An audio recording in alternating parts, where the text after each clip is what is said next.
desplaçar-se a la botiga.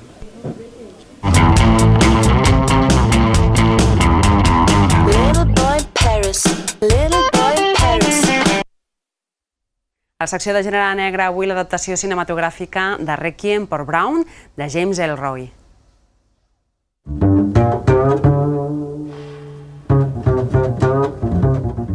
Requiem por Brown és la primera novel·la escrita per James Ellroy i també és l'única novel·la protagonitzada per un detectiu privat.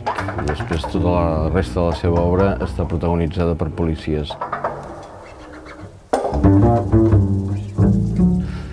És la història d'un personatge que primer es dedica a recuperar cotxes morosos, cotxes que els individus han comprat, no han pagat, i llavors ell es dedica a robar-los per retornar-los a la concessionària.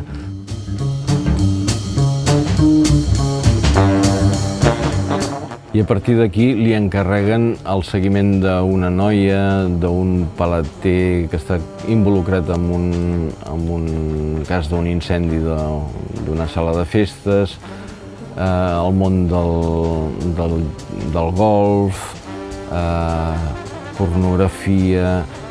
Es desferma tota una història que no semblava que la història aniria per aquí al començament de la novel·la.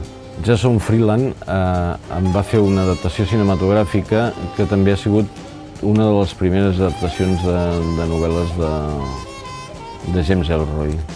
És imperdible el paper del protagonista a l'adaptació cinematogràfica, interpretada pel Michael Rook, que realment dona molt bé el paper d'un tipus dur, un tipus que es belluga amb un submón despietat.